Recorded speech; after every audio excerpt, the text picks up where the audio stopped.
एक गांव में एक व्यक्ति रहता था और वह बहुत ही परेशान रहता था क्योंकि उसकी कोई संतान नहीं थी, इसलिए वह बहुत परेशान रहता था। एक दिन वह बाहर की ओर से घर आ रहा था, तभी उसको एक बूढ़ा इंसान दिखाई देता है। वह व्यक्ति उस बूढ़े से पूछने लगता है कि आप कौन हैं और आप यहाँ क्या कर रहे हैं, इतना उदास क्यों लग रहे हैं, कोई इसकी वजह है। तभी वो बूढ़ा बोलता है कि मैं यहाँ सुबह से हूँ और पूरे गांव के चक्कर लगा चुका हूँ।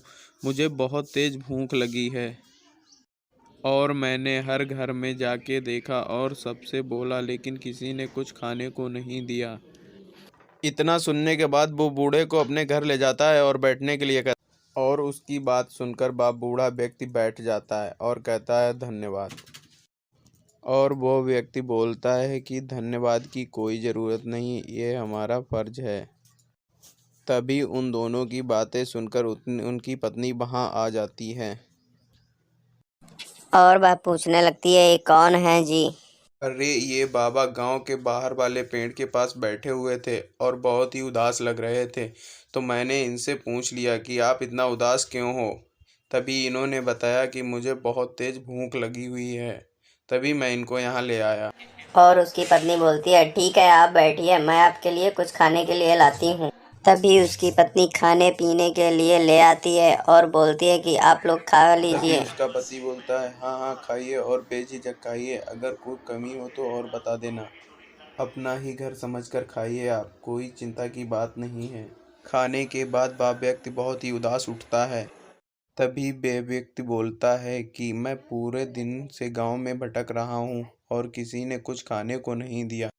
और मेरे समझ में नहीं आ रहा है कि मैं आप दोनों का कैसे शुक्रिया अदा करूं। और वह व्यक्ति बोलता है, ऐसी कोई बात नहीं है, ये तो हम दोनों का सौभाग्य है कि आप हमारे यहाँ तक आए।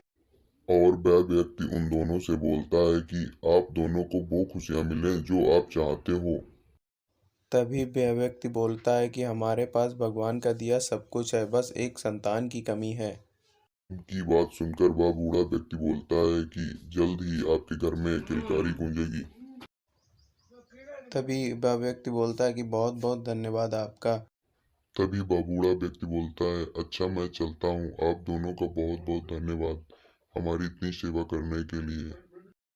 और वह बूढ़ा व्यक्ति इतनी बात कहकर वहां से और उनको भेजकर वो दोनों घर वापस आ जाते हैं।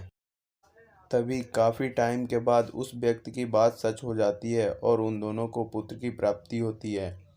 और वह व्यक्ति कहता है, सुनो भाग्यवान, वो इंसान के रूप में एक फरिश्ता थे, फरिश्ता। जी आप बिल्कुल सत्य कह रहे हैं, काश हमारी मुलाकात फिर उनसे हो पाती।